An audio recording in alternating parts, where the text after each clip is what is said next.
Dennis, I was down at practice. I didn't see you, man. You must have got out early in preparation for this interview. So we appreciate you. How you doing? Um, Feeling good. Yeah, just had practice. I didn't see you either. I think you got there a little late. Yeah, you know what? They don't let the media in until you guys are absolutely done everything. First off, you had your 10,000th point yesterday. You crossed that mark. So congratulations. But also, I wanted to ask you, do you remember your first ever NBA basket? Appreciate you. No, the first NBA basket, no, but first playoff basket. I remember against Indiana. But we searched it yesterday on Google, and I had my first basket against Dirk, Oh, Dallas, 2013, yeah. in October 26th, I believe.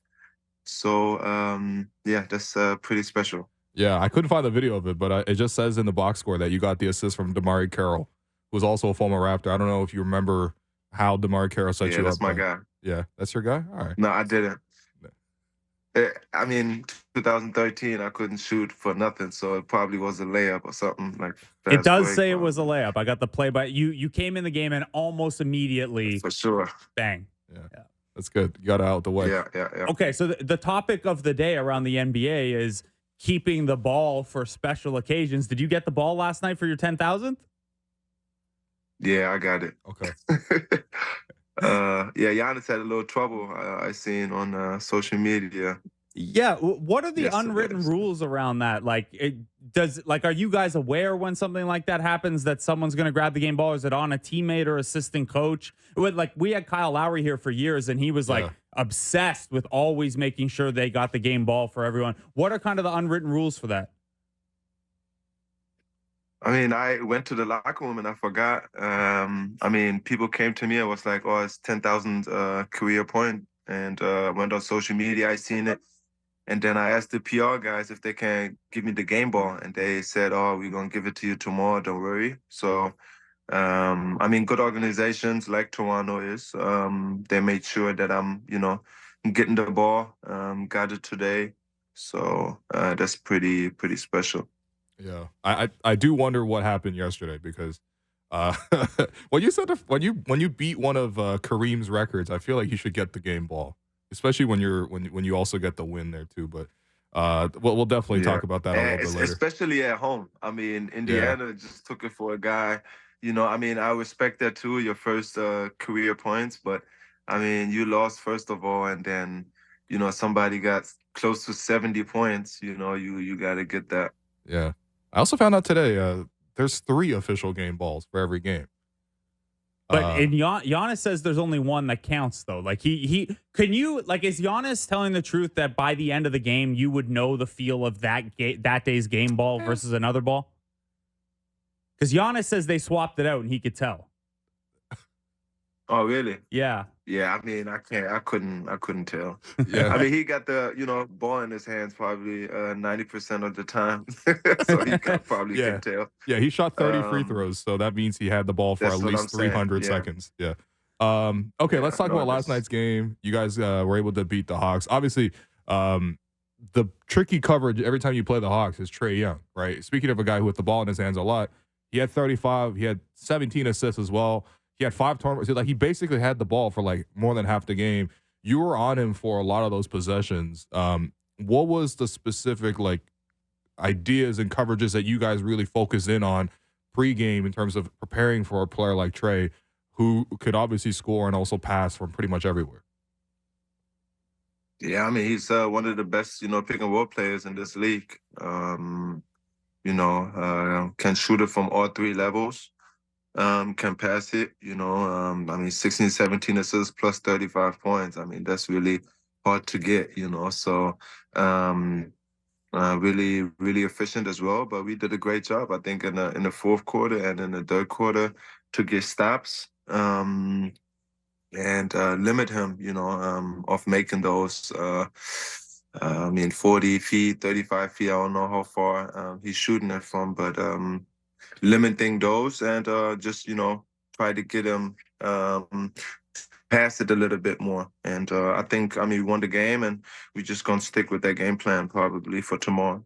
In terms of that gameplay, I mean, maybe you're going to stick to that, to the Trae Young aspect. This is a rare time where you guys are playing the same team twice in a row. That's more of a playoff style. How was practice and the film session today? Did it feel a little bit more like what you've experienced in the playoffs, where you get to see a team a couple times? No, not really. We watched film, of course, watched good clips, and then the worst clips or the bad clips, just to get better. Then we got on the court, and shot a little bit, did treatment, and then we got out of there. So, we playing them again tomorrow. We just got to be ready with the same focus, same mentality, moving the ball, and make sure we, do it for 48 minutes like they did yesterday. Yeah. Well, on the topic of covering Trae, so we saw Darko change up the rotations, right? Typically, you would play a lot of the first quarter, and then you come out, and then you close the second quarter.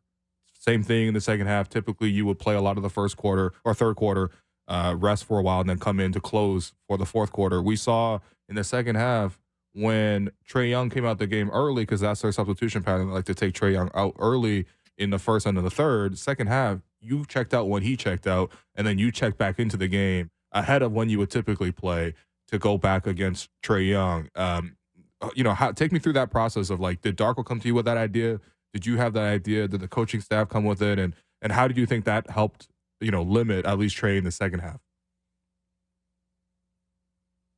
Yeah, first quarter, I played, I think, in the first 9 minutes, Yeah. 8 or 9 minutes, and Trae was already out. And then I got on the bench, and then he got it a little going, and had like 14 or 17 points until I checked back in, and I told coaches maybe we, match minutes, and the assistant coach had the same idea. And but at the end of the day, it takes all five, to stop a player like that. And I think we just all did a great job of, being engaged in the second half. But I think it helps when you, match the minutes there with Trae, and make it a little uncomfortable for him. Yeah. Can I also ask you a really technical question? Because I was watching the film back, and obviously the Hawks give Trae Young a lot of, like, ball screens, right? And it's a lot of pick and roll.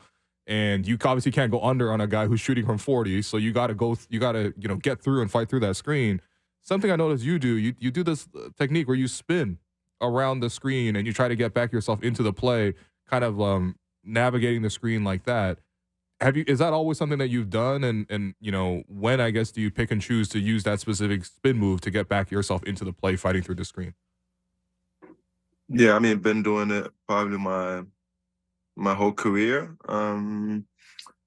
Sometimes when the big, sets it a little higher, and I know it's tough for me to go over the screen, I can just, spin under him and meet, the ball handler on the other side. Just some techniques to, try to be, try to, the ball handler, try to get into him, make sure that he don't have no space, because when Trae Young has space and he just come off naked, then that's too easy for him, and that's what he always do. And shooting threes, elite in floaters, elite in finishing as well. You've got to make it tough for him. So I always, try to find ways, watching a lot of film, and just try to find ways to be into his body. When it comes to Trae versus some other heavy usage pick and roll guys like a Steph, like a Dame, is there anything that Trae Young does differently than those guys that makes him kind of unique to cover? He got all the tricks to get to the free throw line as well. Steph is, similar, but Trae, sometimes it's like you behind him, try to contest it, but then he just stops and shoots it. He got so many tricks to get to the free throw line, and you got to be really aware of him. Even putting your hand on him is really, dangerous, because he just finds a way to get you tangled up and get to the free throw line. So, very unique player. All right, last question about last night's game. There was a play, I think in the third quarter, you were guarding against Bogdan Bogdanovic, and he kind of swung through trying to get some space, and I think he put the elbow into your head. I think that resulted in a flagrant. I think you made the free throws afterwards, but um, you fell over and then immediately popped up. And I thought you were about to do something, but then you actually just grabbed the ball instead. So take us through that play and sort of just like what was going through your mind in that moment, because I thought it was going to be a scrap. No, he just still mad from the World Cup final. That's what it was. Let's go. So when I got up, I was like, I understand, in this I put myself into his situation. So I was like, okay, I understand why he did that. So Yeah. that's it. Yeah. So what do you think like this has happened to you a couple of times before? Like I know you got into it with OG at one point, PJ Tucker, Jeff T. Like this has happened for you a couple of times. Why do you think that is? Are you is it just like the level of trash talk, the level of intensity out there? Because it seems like you know, there are like Draymond gets in the most of these scuffles, but you get in a few too. Yeah, I mean, it's competitive spirit. At the end of the day, you want to win a game. You want to be competitive. You want to make sure that everybody knows on the court that, you can just think it's not sweet. So you just go out there when people are just doing certain things, what goes above the line, then you just gotta talk back and make sure they know it's not cool. So I didn't like it. But at the end of the day, like I said, I get it why you did it. And but that's I mean, I gotta say too, he's not that type of player who is, Of course. who's dirty or doing stuff like that. And but at the end of the day, it happened, and I mean, we moved on very quickly. People in Toronto, when the Raptors signed you, remembered the incident with you and OG. Is that something you guys talked about at all, or is that kind of it just assumed that it's in the past once you guys are on the same team? I remember you at the time, calling it a WWE move. It was a WWE move, man. We might have froze him. I don't know. I know Dennis is going to have a sick answer to that. Yeah, for people who don't remember the context of that one, it was when the Raptors were playing in Tampa, and Dennis was, I think, in his first time around with the LA Lakers, and it was kind of out of nowhere. Like, I don't remember OG and Dennis ever having any beef, but the Raptors were slow out the gate. Surprise, surprise. They got down early, and I believe OG got out on the fast break, and Dennis, being a point guard, was kind of the first man back. And yeah, OG went out for the layup, and Dennis kind of caught him mid-air, or OG maybe caught Dennis mid-air. I forget which way it was, but regardless, OG kind of picked him up and dropped him, and it led to an ejection for OG. So yeah, Dennis, are you guys good now? You and OG good now after that very, very random WWE encounter you guys had? Yeah, I mean, there was I had to, in Vegas, I think it was when I first signed my contract, I seen him, and it's like, man, what was that about? Because I never talked to him before that, and he was like, man, listen, it was competitive or whatever, and the emotions. And I mean, we good now. He's my teammate. I go every single night, to go to battle with him and to get W's. So yeah, we over it. Yeah. Okay. I wanted to ask you something, because you've been in like a decent amount of like not fights, but just like ejections or sort of face to face kind of things, and you're also European. And this idea got brought up by some other podcasters, former NBA players actually, in response to Draymond, because Draymond obviously is suspended again. He got into another fight, whatever, and they pointed out the idea that Draymond is like going after Europeans. You know Draymond. You played a lot in the Western Conference. I'm sure you played him in the playoffs last year. What do you think about this specific idea?